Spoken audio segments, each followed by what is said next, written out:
Welcome to Dublin. And that is a major shot! The World Grand Prix. Drama here in Dublin on the Emerald Isle. Hello and welcome to On The Wire. It's the PDC's official show on its YouTube channel. It's for the partypoker.com World Grand Prix darts in Dublin. I'm Laure James and here are your headlines. Mervyn Stewart has a complete nightmare. Double start mode. John MacDonald plays Godfather.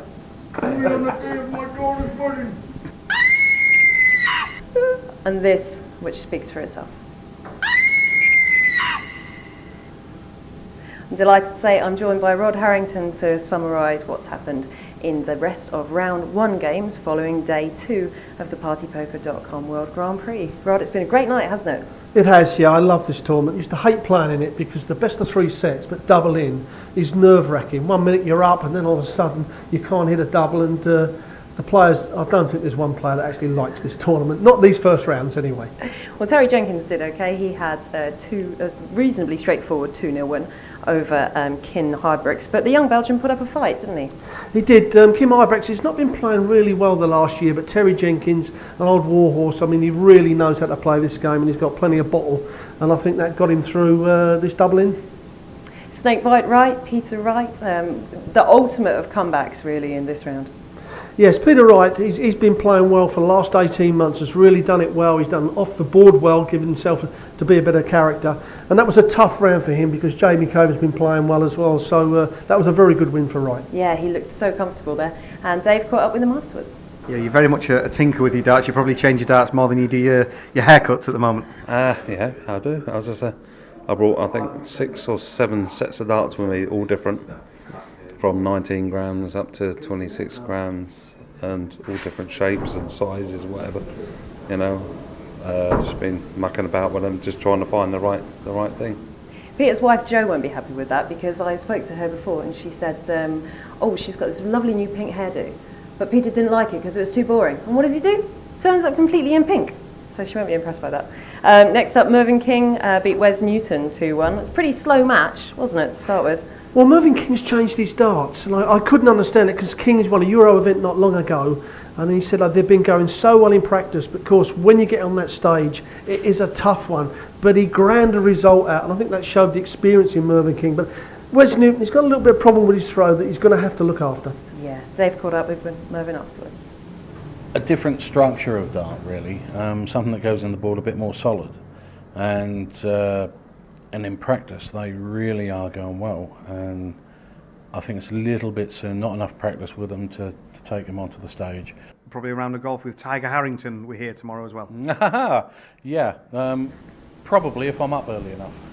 Next up, who had more to prove? Was it Dean Winstanley, who's coming back into quite a lot of form actually, or was it Michael Smith, who we expect great things from him, don't we, Rod? Well, I think Michael Smith is going to be a world champion, certainly in the next 10 years, maybe even before. But that was a great performance from Winstanley because everybody thought that Michael Smith was going to just blow him away. But Winstanley's dug in there. I think he had 460 to come into any leg. So that was a great performance from Winstanley, and I'll give him a lot of confidence. Yeah, brilliant from Dino. Great clinical performance.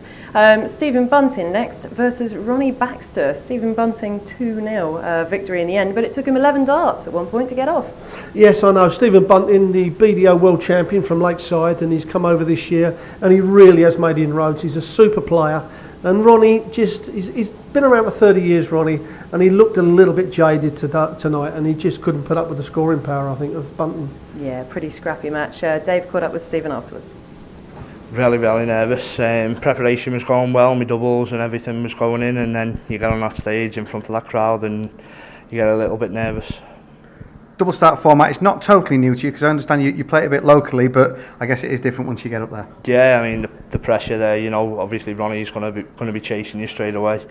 The plan was to win the ball. I lost that, and then obviously I was chasing all the way then, so it made it a bit more difficult. What's the best way of rewarding your best man for a great performance at a wedding? You dump him out of the World Grand Prix darts, don't you? That's exactly what Michael van Gerwen did to Vincent van der Voort this evening.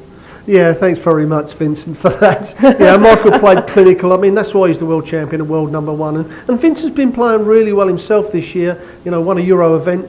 but it was a clinical performance from the world number one. It seriously was. He thinks he has a repeat of 2012 in him as well, and I'm inclined to believe him. But good to see Vincent Barneveld coming back after that back injury as well. I think he's recovered well from that. Yeah, he has played very well since then. As I said, he won a Euro event. But sometimes Michael goes off the boil because he thinks it's just going to happen, and some games you have to make it happen. And once he starts doing that, then he's going to be even more dangerous than what he is now. Next is Dave Chisnall versus Raymond van Barneveld, and I think this is evidence for us all about why we do not write off Barney, do we?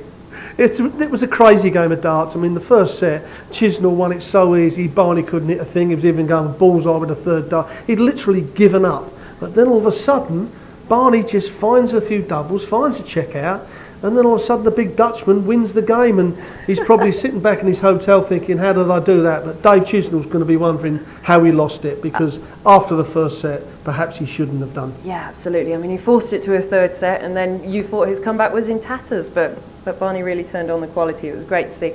Final match of the evening was Simon Whitlock versus Richie Burnett. Burnett finally coming out on top with 2-1 on the bull. This was a great last leg, and this is a typical Richie Burnett. I mean, he is a right character. He's a right laugh. Everybody loves him. He got out of the gate like a train, like a greyhound, but couldn't hold it. Whitlock come back, but that last leg takes him 7 darts to get in, and then in the next 11 darts he takes out 501, finishing on that bullseye.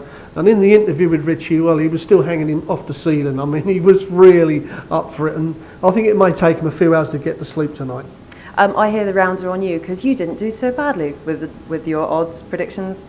Well, last my night, tip, did you? yeah, I did a tip the double there for King and Barneveld to win. I know they were dodgy, but they, when you look at the stats and that, they like were, your €20 notes. Yeah, well, the 50 ones now. It was based on that their opponents under pressure have not been doing too well, which is Chisnall snatches a bit and Newton does the same. So I thought at some certain time in the game the pressure will get on them, and yeah, I got out of jail. But the double, if they took my double, then you were 5-2 up on that. Okay, let's have a look at the odds that are available for round 2 of the World Grand Prix. Well, there's some good matchups tonight in that first match. I mean, Lewis against Painter. Painter played exceptionally well the other night. More solid than Lewis, but Lewis has got this exceptional scoring power, and the 1-4 on suggests that from Party Poker. It's going to be a closer game than that 1-4 on, I have to say, and Painter fans may think the 28-11 could be good value. Second match again, James Wade against Robert Thornton. I think it's a lot closer than that, in my opinion. Thornton played well, but James Wade, the machine, I think he's going to come out on that.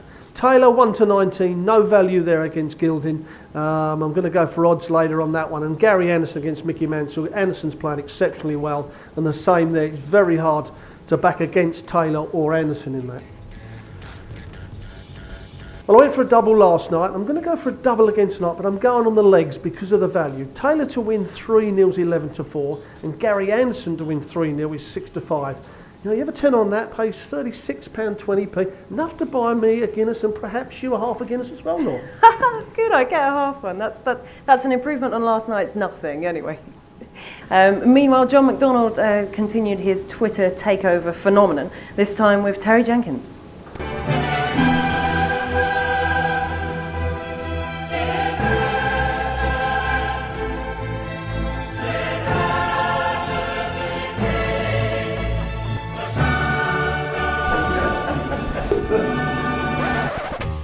This is the Twitter takeover, and joining me now is the legend that is the Raging Bull, Jake LaMotta. No, the Raging Bull, Terry Jenkins. But Jake LaMotta was the original Raging Bull. Did you nick that from Jake LaMotta? I did, yeah, no problem. He's still around, don't dare tell him. Right, here we go. There's some questions from our Twitter followers. Chris Goodwin has asked, will the Tash ever make a return? I was thinking about it the other day, to be honest. I was thinking of growing it back for the World Championships, but I might do just for the laugh. Because a lot of fans do ask me where it's gone, so I might grow it back just for the World Championships. It's not kept in a cupboard or a drawer or anything, it's actually grown? No, I got 3 or 4 of them. What a different length, so it looks like. Okay, that's good. Carl Keating has asked, what is the feeling like when you win in front of a big crowd? Who's Carl Keating? No, what is the feeling, right? It depends what competition it is. I mean, it's brilliant. If you're in the Premier League, I mean, the massive crowd's there, and if you win in front of that crowd, I mean, and they're all supporting you, it's a brilliant feeling. It is a brilliant feeling because you're trying hard for the crowd as well as yourself. Of course. Stephen Ball, no relation, although he might have copied you with his nickname. When I practice, should I focus on my doubles or the scoring? What should he do? I suppose every player is different. I mean, I never practice on my doubles. I never ever have practiced on my doubles. I always think if I can hit that 60, that 60 is smaller than the doubles, and if I can concentrate on that and hit that consistently, the double is twice the size. When you look at it, the double is twice the size. And if you can hit the trebles consistently, you'll hit the double. A fair answer, that, wasn't it? Tungsten Darts have asked, would you ever consider going into commentary after you finish playing darts? Commentary? I don't know. I've never really thought about that question. I suppose I would think about it, to be honest, because I know a lot of the players. I know how they play, so I think I would know what I was talking about, sort of thing. Matt Needham has asked, what is the most you've ever seen Andy Smith, the Pie Man, eat? Not as much as me. No, he is a big eater. He is a big eater. But whatever he leaves, I always finish off. Ladies and gentlemen, the Raging Bull, Terry Jenkins. Good to hear that Terry Jenkins hasn't given any thought to taking Rod Harrington's job. I've got to say thank you now to Rod for joining me. Absolute pleasure, Laure. Thank you. And we'll see you again tomorrow for the next episode. Welcome to Dublin. And that is a major stop. The World Grand Prix. Drama here.